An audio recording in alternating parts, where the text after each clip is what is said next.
Hey everyone, I'm Ken Puls from excelguru.ca and skillwave.training, and I'm pleased to bring you a presentation today which is on a pretty tricky subject, and that is fixing the poor performance of a SharePoint or local from folder solution. Now, full disclosure, this material is brought right out of one of my premier training courses, which is the Self-Service Business Intelligence Academy hosted on Skillwave, but I think you'll find it stands alone and gives you all the tools you need to do here in order to make a more performant solution. So, without further ado, let's dive in. In this module, I'd like to look at how we can improve the performance of a from folder or from SharePoint folder solution, because the reality is these things can start to get really slow. Before we start doing that though, let's just review the recommended combined file setup that I actually teach in this course. So it all, of course, starts with a folder full of files. And if you're following my method, what you'll do is you'll import that and you'll create a dedicated files list query that loads as connection only.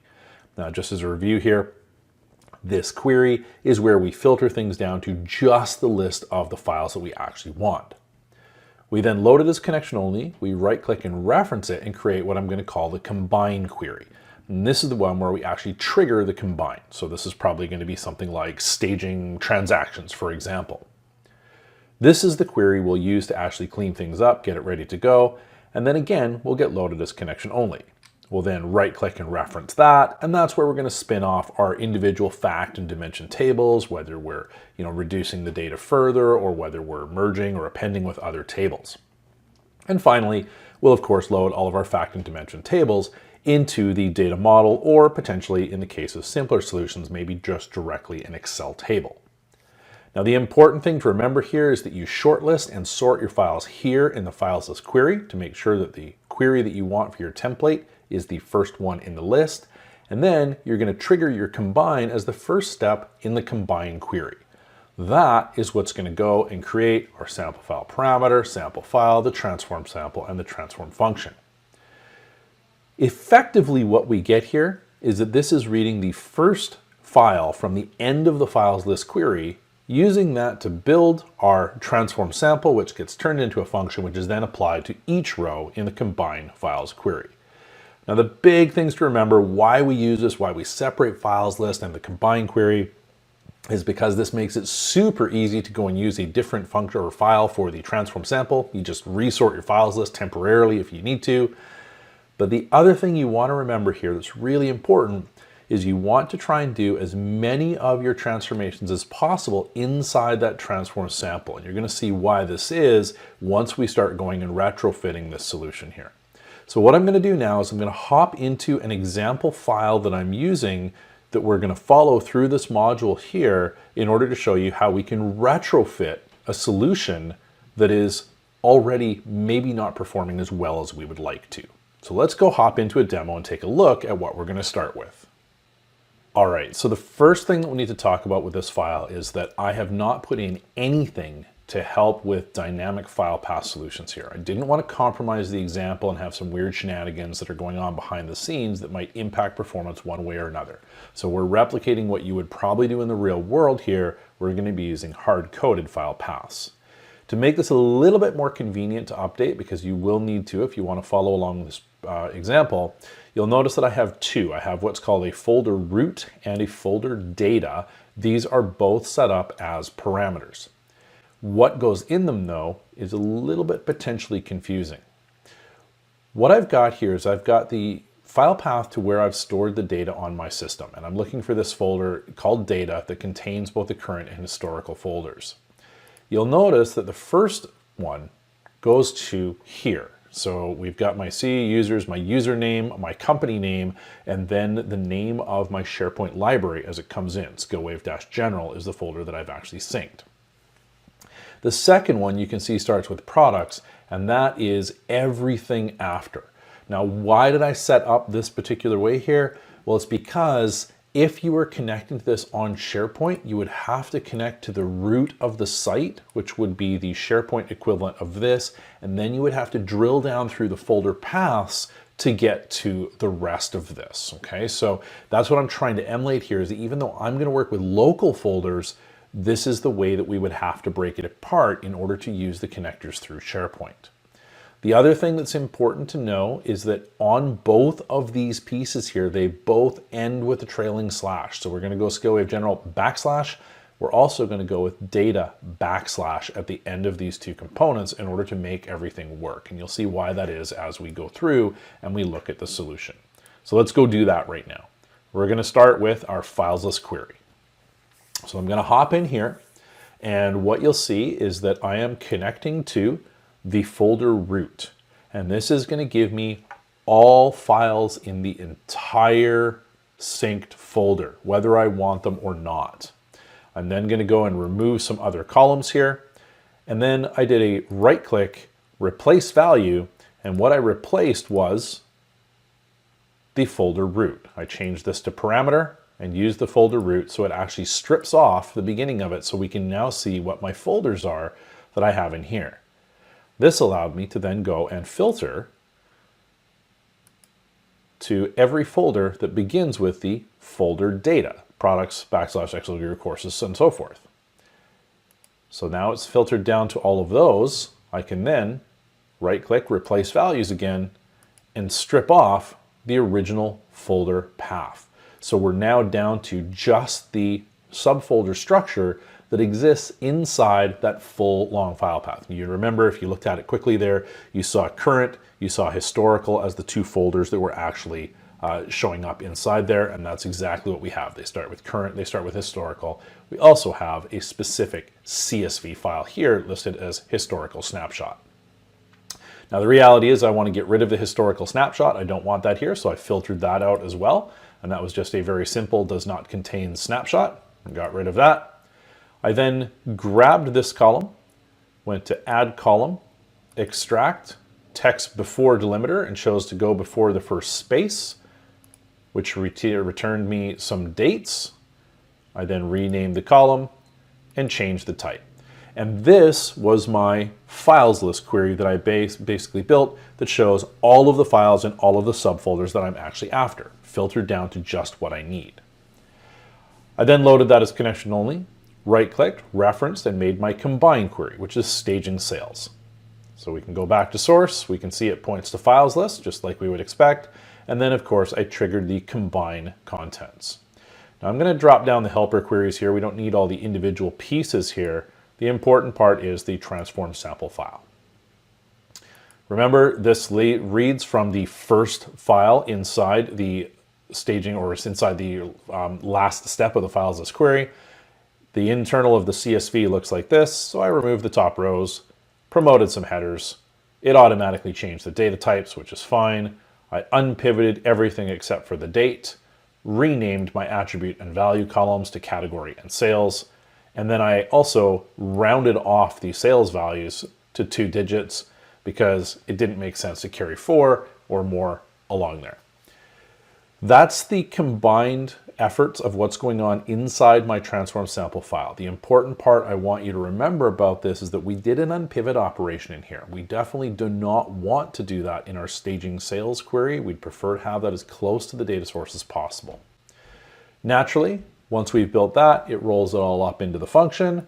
That gets called by staging sales, and basically I just left this as it was. It runs in its filter, it invokes the table, it goes and clears everything out except for the one column, expands the columns out, and we change the data type. Of course, I did have to fix that in the process, but that's just the natural way things work.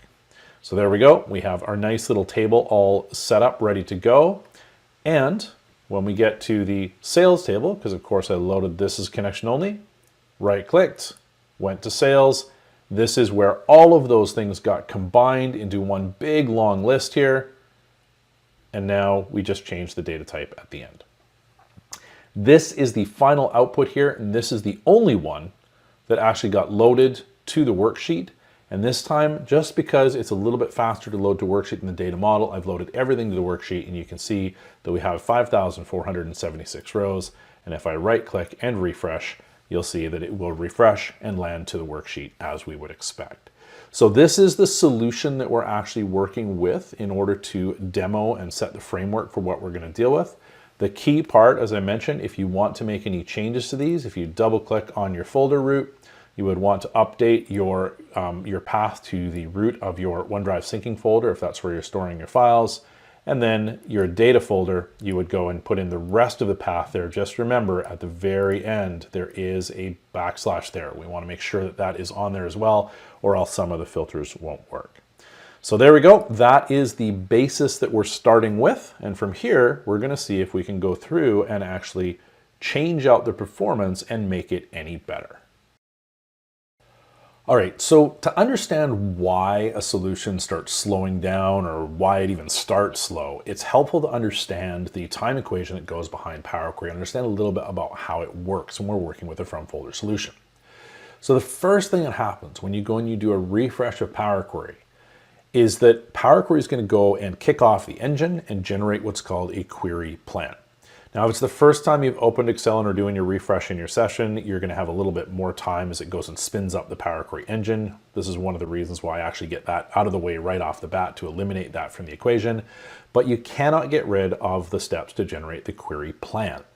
What this is where Power Query takes a look at the chain of all of your queries and it works them back down to one single executable script. Arguably, the more steps you have or the more individual queries you have that go into that, there's a small bit of overhead that goes in. But more than likely what's happening is that the challenge that slows things down is that Power Query has to reach out to an individual file to figure out what data points it needs for earliest dates or last dates, figure out how the query folding works and things like that.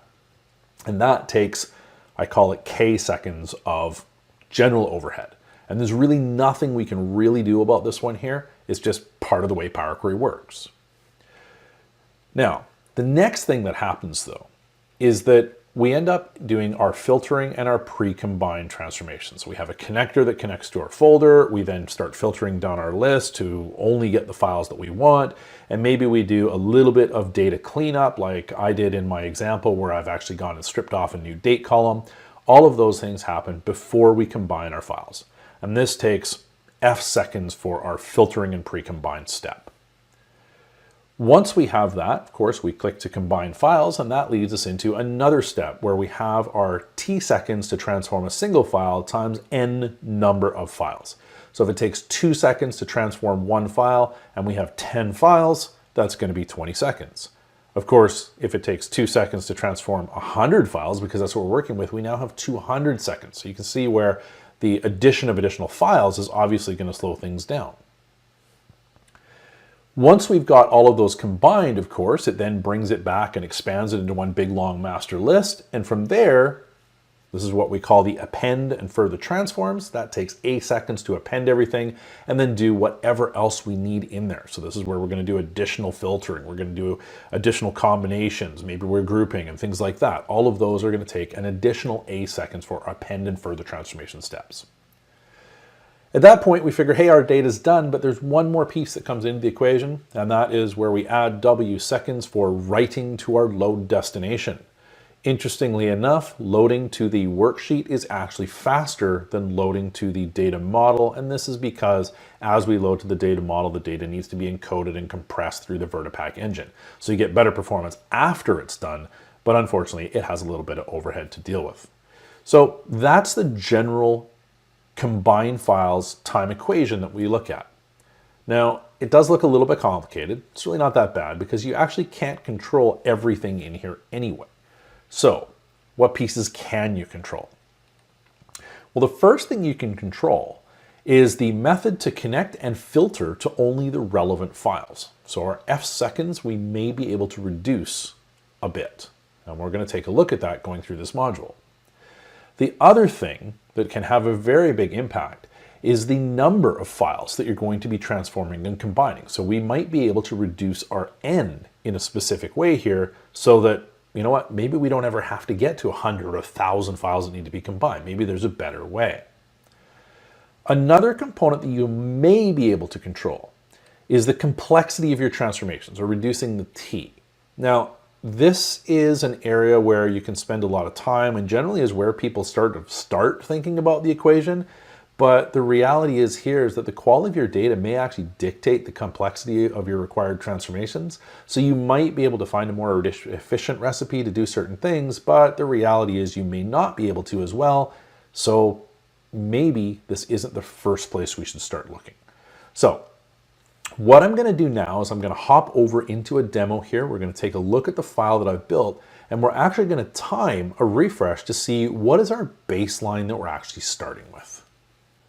Before I dive into this, I want to make sure you're aware that I am going to be using Monkey Tools in order to do this demo. Now, if you can't install Monkey Tools on your machine for whatever reason, don't worry about it. It's more important that you understand what's going on here than be able to replicate the steps yourself. Having said that, if you have been able to take advantage of our Monkey Tools Pro license for your course, well, you're going to be able to do this kind of work yourself.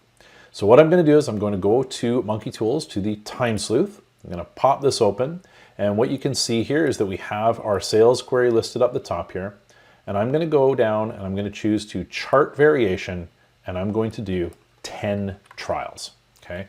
Normally I would expect that you would start with 5, not 10, okay, but I know that this particular one is performing enough that I can run 10. The more trials you run, the better idea you're going to get of what your performance is that's going on.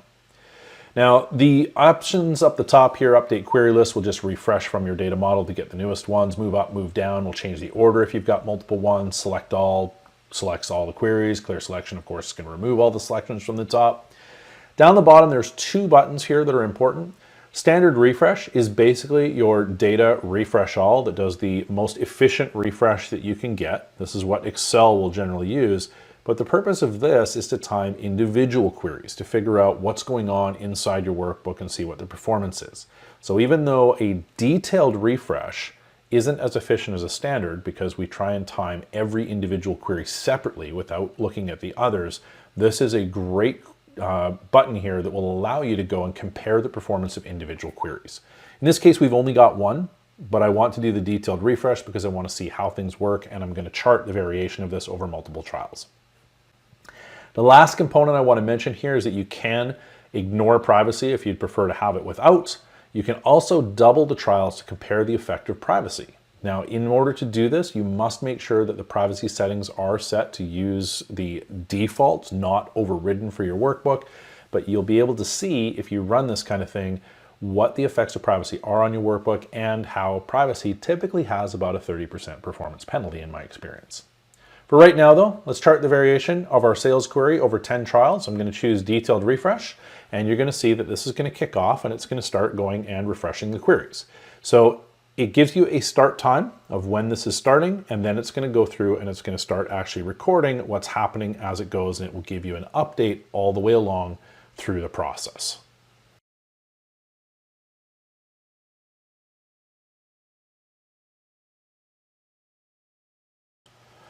All right, and it's all done. And what we can see here is that we've been given a box and whisker chart based on Monkey Tools, and it's got a pretty short bar in this particular area here, but basically the idea that we're looking for in this case here is that this returns your average, your quartiles as far as how the performance goes, any outliers that are going on inside your data.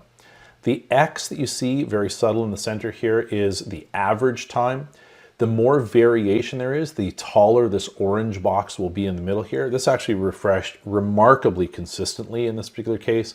And you can see down here that our first refresh was about 7.7 seconds. That's the lower outlier that we see for the dot here. And we can see that overall these refreshed in a fairly consistent time. Now what I'm going to do is I'm going to go and I'm going to change the description on these. I'm going to call this folder.files. There we go. So we've now got that listed as our first data point.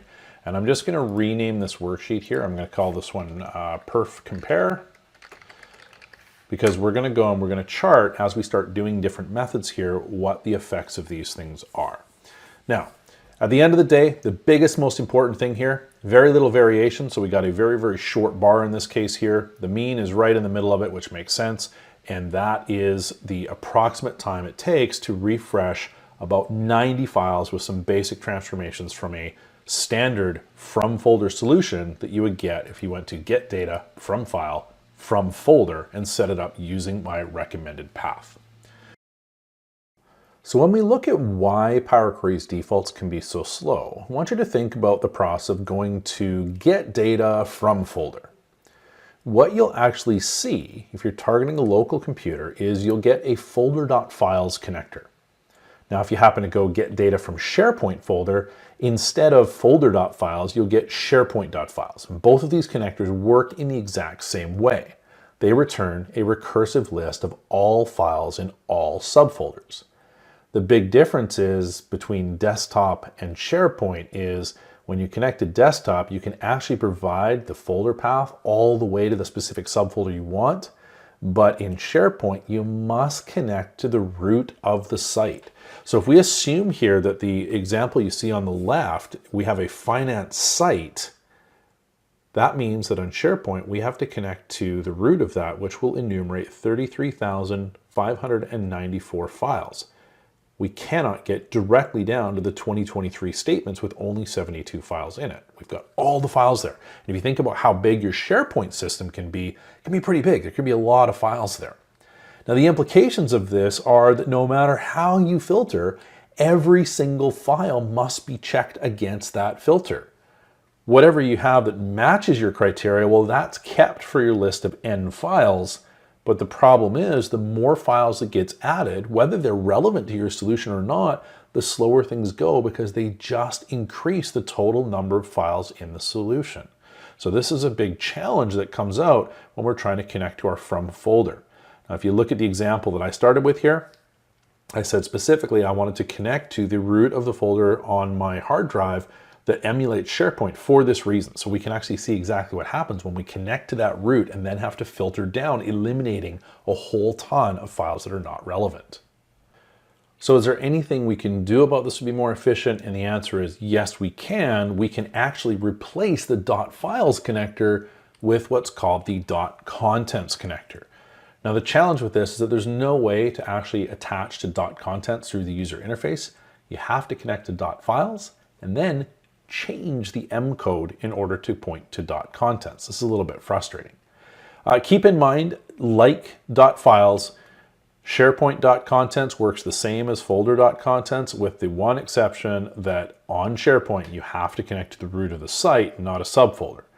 But the difference here is that we're only returning the files and subfolders in the current folder, not across the entire hard drive or SharePoint site route that we've actually connected to.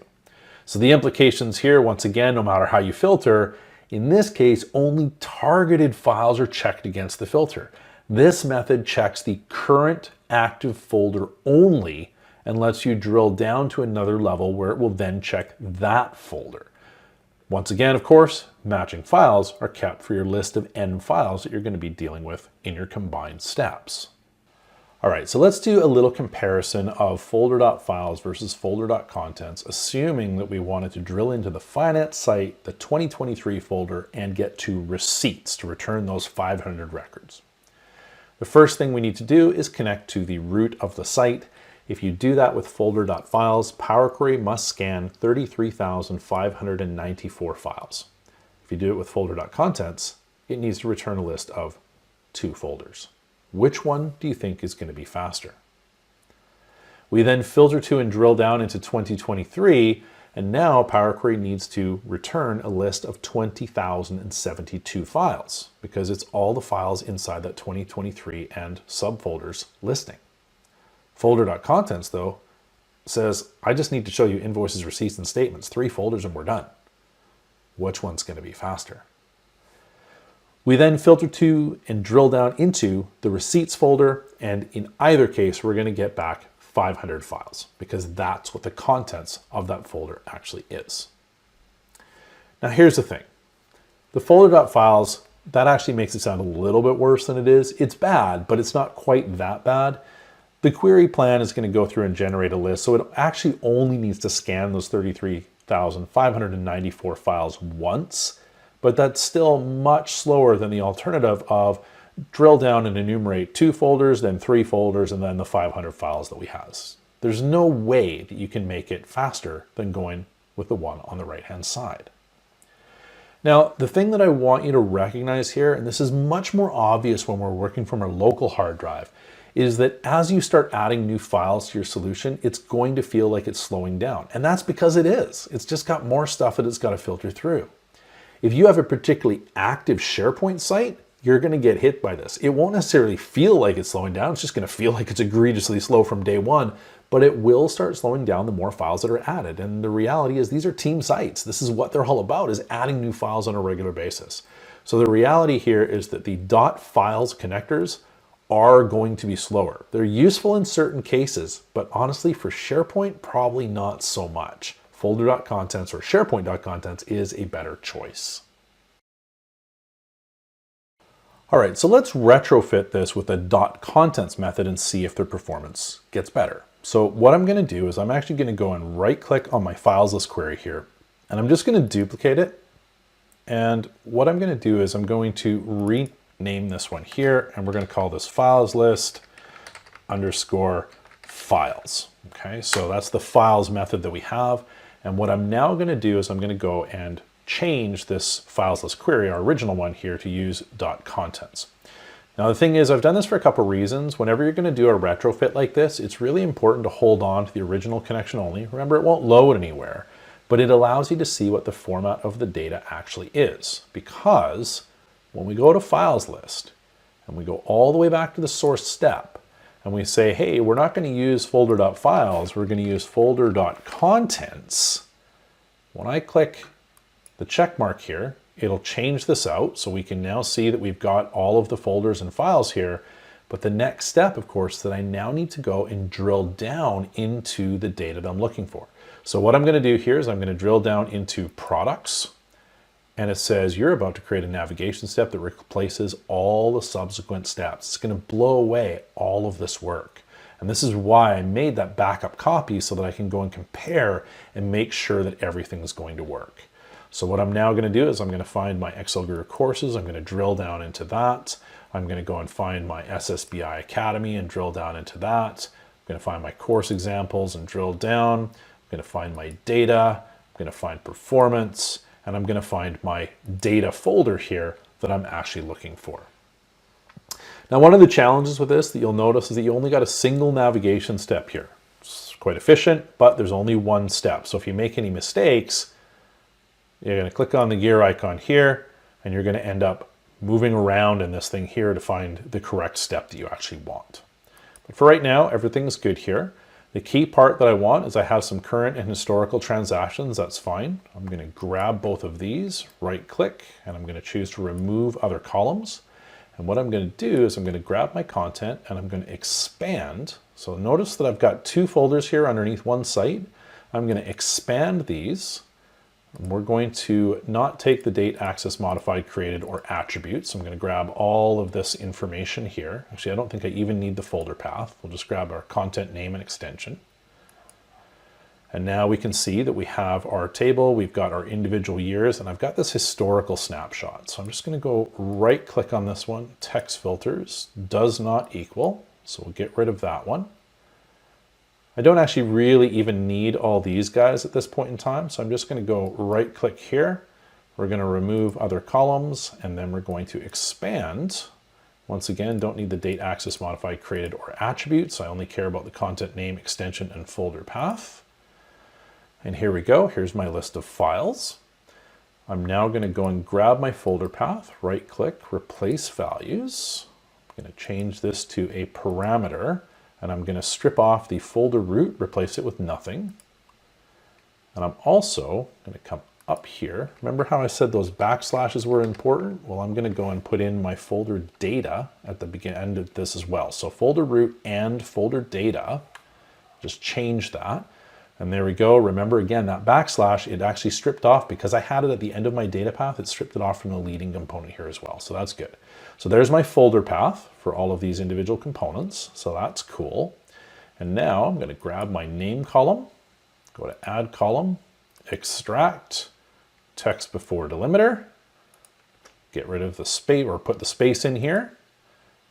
I'm going to rename this one. We'll call it date. Press Control A, and I have my transform up here for the detect data type, although it is also right here on the transform tab, detect data type, and this will actually load everything out. Now, the important part at this point is that I want to go back and just take a look at folder.files. It looks identical to files list. That's important because now this is going to flow all the way through the rest. So this is the big thing to be aware of, is that when you change out to .contents, it blasts all of your steps. So duplicate your files as query first, and you're good to go. And remember, at this point, you're also starting to think, wow, it's probably a really good idea that we did all of our transformations inside our sample transform file, not in here, because that would have caused all kinds of problems. So we're going to go home, close and load. Here we go. Now, it's created my new queries on the right-hand side. It hasn't refreshed anything because I didn't do anything that changes sales. So let me just go right-click and just refresh this really quick. Make sure that it's still working. That's important. There we go. That's all good. And now what I'm going to do is I'm going to go and time this query's results. So we're going to go again, chart variation. We'll do this over 10 trials. We're going to leave the ignore privacy setting clear here, and we're going to run a detailed refresh. All right, now that didn't take very long, and what you can see here is that we've got a really high outlier here of 5.55 seconds. We've got one that's about 1.12 seconds. That is both, they're kicking the average up, but you'll notice that we're down really low here, about half a second on average for the refresh on these. So you can see that the from contents makes a huge difference to the way this thing is actually performing. So what I'm going to do now is I'm going to go back and I'm just going to rename this one. We're going to call this folder.contents. There we go. I'm going to grab all these, Control C. I'm going to go and put these and paste them right down below here so that we can get the comparison. You can see that this is a significant difference in performance from our folder.files to folder.contents. So I'm just going to go right click and we're going to delete that page right there. That's good. And now I'm just going to save that as my catch-up point. So there we go. That quick switch out. We have to rebuild some steps, yes, but the performance, drastically different. Now, obviously, in the case of my example, when we switch from files to contents, we reduce the majority of the time out of the transformation, and it's got pretty acceptable performance. Would I need to do anything more to it? Probably not. Until I've got hundreds and hundreds and hundreds of files in there, and then maybe it might make sense to take it to another level. On the other hand, if you're working with SharePoint, you're going to find you're going to need to get to that other level pretty darn quickly. So we can do something more here, and the overall strategy is this. We export the transformed data to a CSV file. If we can do that, we only need to import and transform new data since the snapshot. We can then import and append the snapshot data to the solution. You think, well, that sounds complicated. Why would you do that? Well, that's a great question. Why? Well, number one, CSV is the most efficient file type to import. So even if your stuff is coming from Excel files or whatever else, if you can export your data into a CSV file, those can be read relatively quickly. In addition, if you've got all of that data pre-transformed in a snapshot, the historical transformations are already done, which means that you don't have to go through the process of transforming every single file that's in the historical list, and you can avoid that overhead. The other thing to be aware of is that reading alone is always faster than reading and transforming. So this is the way that we can go and actually reduce a lot of that independent overhead that comes along by just restructuring our solution slightly. So how do we go about setting up a snapshot system? Well, if we've got our original setup, folder files, files list query combine, our fact and dimension tables, and then the data model, the key thing that we want to do here is we want to make sure that our data gets loaded to Excel worksheet. So I would probably duplicate your workbook for this, and then I would go and say, let's go and load every one of our tables to Excel tables themselves, right in the worksheet. And then we're going to save those individual worksheet files as CSVs into a CSV snapshot file. Step 2 is then to go and actually move our historical files out of the files list source folder. We want to make sure that they're somewhere different, because once we've got them snapshotted, we don't want to be combining all of those transactions all over again. What we're then going to do, step 3, is we're going to go and make a new raw data snapshot, and we're going to bring it in and append it inside the combine query or in the fact and dimension tables in the other query step. That is dealer's choice. You can decide which one is best for you. But the important thing to recognize at this point then is that every time you go and snapshot the entire solution, you just move your historical files out of the files list source folder into a history folder. And you only need to do that periodically when you realize that the solution is actually slowing down. So let's go take a look at a demo of how this actually works. The first thing that I'm going to do is I'm going to go and right click on files list, and I'm going to choose to duplicate it. And once again, we'll just save a backup copy of the query just in case things go horribly wrong. So we're going to go underscore, I'm going to call this one here contents. There we go. And now I have a nice little backup copy. Now, let's go and take a look at our files list query. And I'm actually going to step all the way back to the navigation step. And you'll notice here that I have connected to the data folder. And inside data, I have a current and I have a historical folder. If I take a look at the table beside current here, you'll notice that it just has 2023 transactions. There are 6 files in there from January through till June. In the historical table, I have multiple years here plus my historical snapshot. Now, at this point, what I'm going to do is I'm going to create a snapshot of just the data in the 2016 to 2022 periods. Normally, what I would be doing is at a specific period, say December 31st, I would just be taking the entire thing and then I would drag the 2023 folder into the historical folder. But I want to set this up as partial so you can see the performance changes that we're playing with here. So here's what's going to happen is I'm going to grab this to make my historical snapshot. I'm going to add a filter. I'm going to choose a text filter equals. This will filter to just the historical files. And now when I go to my sales table, I don't have to make any changes here.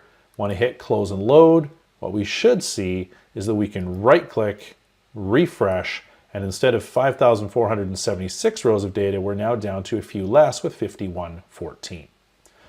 All right, you'll notice that the table has been loaded to the worksheet. That's good. Again, if it was to the data model, I would just, add a new load destination to this to load it to a worksheet as well.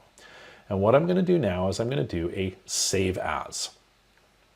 And I'm going to go and save this one as a CSV file. I'm going to save it in my data folder, but I think I want to do this on my local system here. So I'm going to go to the same Excel Guru courses here. Let me just go and find my Self-Service BI Academy and course examples and data and performance and data and historical. There we go. So I want to save it over top of the historical snapshot. I'm just going to copy that folder path as well. So here we go. I'll say save. It says it already exists. That's fine. I don't mind. I'll say save. Yes. And then it says, hey, you know what? We don't support multiple worksheets. That's fine. I'm just going to say okay. And what you'll notice is that my historical snapshot, the worksheet's now got the historical snapshot name. So it's saved all of that data out. What I'm now going to do is I'm going to restore my workbook. So we're going to go save as. And this time, I'm going to change this back to an SLSX. I'm going to go back to my performance folder, and I'm going to save this one here as Ketchup03. We'll save over top of that one. Yes. And there we go. And then I'll probably just rename this one here back to sales like it was and just hit my save icon. All right. So now I've saved out a temporary snapshot. So I'm going to do a couple of things. I'm going to go to my files list query. I'm going to go back to the filtered rows 1 step. And this is the one where we actually have our setup for filtering to historical. I'm going to change this so that it's not filtering to historical. Instead, we're going to filter to current. And we're just going to bring up the folder that has our 6 months worth of data. Now that's fine. If I go and hit close and right click and refresh, now I'm just getting the 362 rows of the new data, but I need to make sure that I've got my history. So here's what we're going to do. We're going to go get data from file, from text CSV. We're going to grab our historical snapshot, import. I'm going to go to transform data. And now inside here, I'm just going to move my historical snapshot into my raw data connections here. We're going to clean up this data. I don't really need the change type step. What I'm going to do here is I'm going to remove the top 3 rows. We'll promote that first row to headers. It's going to go and set the data types. That's all good. So I'm now going to go to sales, select my source step.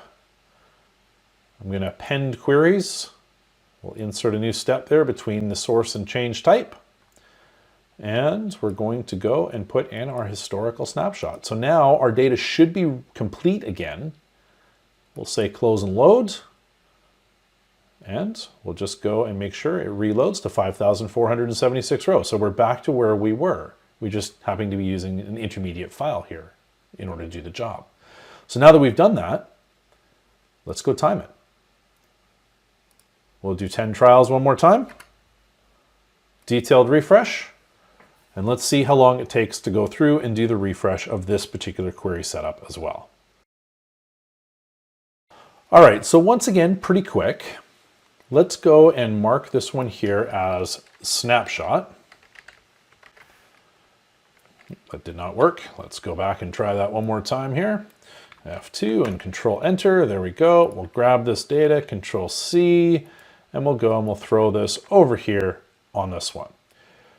Now this is a little bit hard to see based on the outliers that we actually have showing up inside our data, but you can notice that Snapshot has an even thinner bar than what we see from our folder contents query that we have here. Now there are a couple of outliers that happen in this particular case too, so sometimes there's been some longer refreshes on this, but overall we can see that our folder.files was definitely the highest average. We've got something down here that looked definitely better, and our snapshot seemed to be potentially the least amount of variation, although the outliers here are definitely dragging that average up. So the question is, was it effective and did it make sense? At the end of the day, we can definitely see something happened. And if we were to go back and time these refreshes multiple times, what I think that you'd see is that folder.files is the highest. Folder.contents has a little bit more variability and is slightly slower than what the snapshot is in this case. One of the things that we need to understand about Power Query is that the other things that are going on in the system do impact the way Power Query refreshes work. And that's why we are doing these multi 10-time refreshes here to try and reduce some of that variability and get it out of the way. But at the end of the day, that's how easy it is to go and create a snapshot and append it back into your data set to offload some of the transformations into a pre-transformation file. So you're only focusing on transforming the most recent data that you have. At the end of the year, December 31st, I'm going to go and snapshot the entire thing again, drag that 2023 folder into the historical, make a new 2024 folder for my new files. And that's basically the setup that we need to run in order to keep our snapshots rolling. Now, as long as you use the user interface to generate your SharePoint.files connector using from SharePoint Folder, this probably won't be an issue that you need to deal with, but it is critical to make sure that the API version, which gets recorded in that initial connection, is still there. And the reason being is that if it disappears, it will default to version 14. You do not want this. You definitely want 15 to get better performance. So in other words, when you go from SharePoint Folder, you're going to get code that looks like this. It'll say SharePoint.files. It's going to go and have the URL followed by this comma API version equals 15. If you switch it out to SharePoint contents, no big deal, as long as that API version 15 tag sticks around. Where this becomes problematic is if you're coding your own solutions and maybe you set up something that was folder.files and then you're using a dynamic file path, you saved your workbook inside a OneDrive folder, it now returns a URL and you think, hey, I can fix this. I'll just change local.files to SharePoint.files. The problem is at that point, the API version is not declared because the folder.files does not need it. You want to add this in. Why? Well, there's two reasons. Number one, the structure is different. Version 14 sees a documents folder instead of the shared documents folder that you see on version 15. And this might affect the ability that you need in order to actually go and recode something from files to SharePoint.contents. The second part is that the .files, in my experience, refreshes 50% faster on version 15, and .contents is actually slower than .files on version 14. I mean, the whole point we're doing here is to try and get better performance. So again, as long as you use from SharePoint Folder through the user interface and it generates this tag, you can switch it out from files to contents with no problem. But just watch out for that. If you're having horrible performance and you take a look at that initial SharePoint call and you don't see the API version declared, get it in there. It's really important and will instantly improve your performance. What I've done with the information that we have here is I've taken this and I've built an exact copy, with the only difference being that I've hosted everything on SharePoint. And I want to show you the results of these, but before I do, there's some things I want you to remember about the scenarios that we built up here. Number one, the demo datasets were really small. We're talking about 90 files that actually needed to be refreshed here overall. In addition, the transformations inside the sample transform were actually quite minimal. We just removed some top rows, did some unpivoting and renaming of columns. There really wasn't a lot going in there.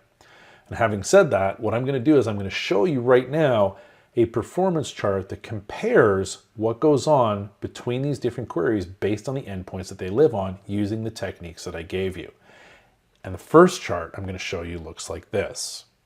Now the key part I want you to recognize is that the stuff that I was showing is down the bottom in dark blue. Starting with the 9.1 for files was the average refresh time. We had contents took about an average of a second, and then our snapshot was an average of 1.5 seconds. Now the thing to really understand here is that this includes all of the outliers. And the other thing that's important to recognize is around the fact that the results of these query refreshes are based on system resources. I'm going to show you another chart right now that looks slightly different. Okay, the SharePoint stuff's all the same, but the local version that I built is slightly different. It took 2.3 seconds on average to refresh a raw .file solution, 0.6 for contents and 0.4 from the local folder. The biggest difference between these things when I was running it, I was not recording video in Camtasia Studio, didn't have PowerPoint open, my tracking document that I use in Excel for tracking how I'm actually looking at the videos. There was a lot more stuff that was open as I was recording the video, and those things have a direct impact on how Power Query refreshes and the time it takes. So one of the other things that you want to consider when you're actually trying to figure out how things take a lot, or how things are taking time and whatnot, you're on a Teams call, your performance is going to be terrible. All of these things impact and compete with Power Query for resources. Now, I'm going to leave up this chart here because this is indicative of what you would expect if you're not, leading presentations online. And the key takeaways are these. The asterisks show the user interface entry points. When you go to From Folder, you'll get the .files in dark blue on the bottom left. In this case, 2.3 seconds on average.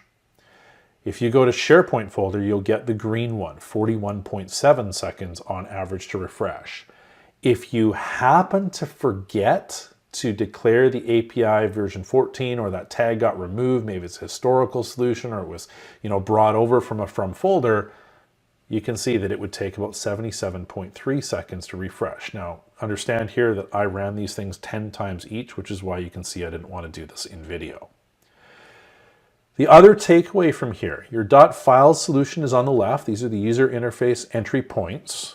.contents is the second column, and it is usually faster than .files. The one exception to this, SharePoint API version 14, if you either declare version 14 or forget to have that API call inside your SharePoint.contents connector, at that point the performance is actually worse. Okay, so we definitely do not want to be in that case. The other lesson that I want you to take away from this, and this is really, really visible inside the SharePoint lines, is that transforms are actually pretty expensive. When you look at this and you say, hey, enumerating all the files on the system in SharePoint, 41.7 seconds versus just the folders at 25.2, that's a pretty big gain. But you can knock off another 18 seconds out of this solution by using a snapshot. They're still all hosted on web. It's not coming from local. But the fact that we don't have to stream the data down or process it as it's coming in, we can just load that thing without doing the transforms, makes a significant difference. On your local folder, you're not likely to see it because local folder, everything's there. It's going to process really quickly. However, if you do have a ton of files in your local system that use heavy transforms, you'll probably see the benefits there as well.